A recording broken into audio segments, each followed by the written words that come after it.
Bien, amigos de Matemática Uni, sean bienvenidos una vez más al curso de máquinas eléctricas estáticas. En este video vamos a ver la prueba de vacío y la prueba de cortocircuito, la cual he venido diciendo de que iba a hacer desde ya hace 3 videos, creo, así que me disculpo. En el caso de la prueba de vacío, ¿de acuerdo? Vamos a empezar diciendo de que también se le llama prueba a circuito abierto. De acuerdo, esta prueba de circuito abierto vamos a dejar el lado secundario, ¿sí? Pues obviamente abierto, vamos a decir abierto. ¿Qué significa que sea abierto? Pues que no vamos a cerrar el circuito, ¿no? ¿Sí? Suena lógico. Ahora, con respecto al lado primario, vamos a alimentarlo con el voltaje nominal de nuestro transformador. ¿De acuerdo? Entonces se dan cuenta que si este circuito está abierto, el I2', ¿cuánto vale? 0 amperes. Si vale 0 amperes, esta impedancia de dispersión del secundario que ha sido reflejada al primario, dense cuenta que esto es nuestro circuito equivalente exacto reflejado al lado primario, ¿no? Entonces esta impedancia no va a tener efecto, dado de que esta corriente vale 0 amperes. Ahora, también tienen que darse cuenta de algo, que esta corriente I1, ¿sí?, va a transitar por acá y es igual a ¿quién? A la corriente I0, ¿no? Esta va a ser la corriente I0. Además, como esta corriente, ¿sí?, esta corriente va a ser muy pequeña porque es la corriente de excitación, ¿sí? I0 sabemos que es una corriente muy pequeña. Entonces esta impedancia de dispersión del lado primario tampoco va a causar efecto significativo. No es que no vaya a causar efecto, sino que no va a causar un efecto significativo. Por ende, no va a haber una caída de tensión significativa. Entonces, esta tensión de acá, de menos a más, va a ser casi la misma que el voltaje nominal, ¿sí o no? ¿Está bien? Entonces, empezamos por ahí. Decimos que ese voltaje, ¿sí?, ese voltaje de vacío, digamos, o de circuito abierto, vamos a ponerle V0, voltaje vacío, va a ser igual a ¿quién? Al voltaje nominal 1, ¿de acuerdo? Aproximadamente igual porque la caída de tensión acá es muy pequeña, despreciable. Ahora, vamos a decir también lo siguiente, que la corriente de vacío, ¿sí?, la corriente de vacío va a ser igual a ¿quién? A la corriente de excitación, ¿de acuerdo? I0. Ahora algo más. La potencia que está siendo entregada en este circuito, ¿sí?, en el trafo, es la potencia, o perdón, van a ser las pérdidas, ¿sí?, debido a nuestra rama Shunt, que serían las pérdidas en el fierro, ¿de acuerdo? Las pérdidas en el fierro o en el hierro, ¿no? Va a ser igual a ¿cuánto? Se dan cuenta que esta tensión de acá, que es la tensión de vacío, es igual al voltaje nominal. Por lo tanto, cuando ustedes quieren hallar potencia, lo calculan como el voltaje al cuadrado sobre la resistencia, ¿cierto? Pero la conductancia es la inversa de la resistencia. Por lo tanto, acá tendrían que multiplicar por la conductancia 1. ¿De acuerdo? Ya tienen acá. Pero acá, ¿qué pueden decir? Pueden decir lo siguiente, ¿no? Que la conductancia va a ser igual a ¿cuánto?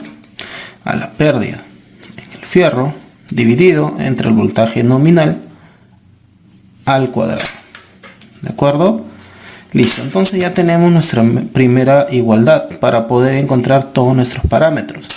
Pero recuerden que no solo necesitamos G1, necesitamos B1, ¿sí? Y en general la admitancia. Conductancia, susceptancia, admitancia. Ahora, ¿cómo puedo encontrar la susceptancia? Para ello, primero voy a calcular la admitancia. ¿De qué manera? Pues en este circuito, en este pequeño de acá. Se dan cuenta, el voltaje es VN1 y la corriente es I1, que es igual a I0. Por lo tanto, van a decir lo siguiente. Este voltaje N1, ¿sí?, va a ser igual a la corriente por la resistencia, la corriente que transita I0. La resistencia general de acá es la inversa de la admitancia. Recuerdan que la admitancia también se mide en ohmios a la menos 1. Entonces acá tenemos que multiplicar por la resistencia, o en tal caso tendríamos que dividir entre nuestra admitancia 1. ¿De acuerdo? Ahora de aquí, ¿qué pueden decir? Que nuestra admitancia va a ser igual a ¿cuánto? A la corriente de excitación entre el voltaje nominal 1. ¿De acuerdo? Y listo. Ya tenemos nuestra admitancia. Pero como tenemos también nuestra admitancia y nuestra conductancia, vamos a la definición, ¿no? Decimos que nuestra admitancia era igual a ¿qué? A nuestra conductancia menos J susceptancia. ¿De acuerdo? Entonces acá podemos aplicar nuestro Pitágoras. Decimos lo siguiente, que nuestra admitancia al cuadrado va a ser igual a conductancia al cuadrado más la susceptancia al cuadrado. Entonces ya podemos despejar, ¿sí? Ya podemos despejar nuestra susceptancia. ¿A qué va a ser igual nuestra susceptancia? A la raíz cuadrada, ¿sí?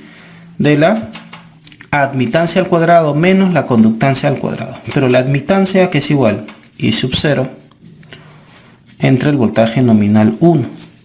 Pero eso tiene que estar al cuadrado. Y tengo que restarle, ¿no? La conductancia al cuadrado. Pero la conductancia se calcula como la pérdida en el fierro entre el voltaje nominal 1 al cuadrado. ¿De acuerdo? Todo esto tiene que estar también al cuadrado. Y sacamos la raíz cuadrada. Por lo tanto, ya hemos obtenido nuestra conductancia, susceptancia, y gracias a estos dos, o en tal caso, gracias a nuestra admitancia y conductancia, hemos obtenido nuestra susceptancia. Bien amigos, con respecto a nuestra prueba de cortocircuito, tenemos una vez más nuestro circuito equivalente exacto reflejado al lado primario. Dense cuenta que acá está R2', X2', porque es la impedancia que está en baja tensión y ha sido reflejada. ¿De acuerdo? Tenemos nuestra admitancia y nuestra impedancia del primario. Ahora, en nuestra prueba de cortocircuito, pues como su nombre lo dice, vamos a cortocircuitar. En este caso vamos a cortocircuitar nuestro lado secundario. ¿De acuerdo? Ahora, un dato importante, ¿no? Nuestro voltaje de cortocircuito oscila entre un rango de 2 a 10 o a 12%. Generalmente un 6%, ¿no? ¿De acuerdo? Ya más adelante van a ver que nuestro voltaje de cortocircuito porcentual, en ese caso por unidad, perdón, va a ser igual a nuestra impedancia de cortocircuito también por unidad. ¿Está bien? Pero eso ya vamos a ver más adelante cuando estudiamos el sistema por unidad. Ahora, nuestro voltaje de cortocircuito se va a dar a causa de algo, o para poder lograr algo.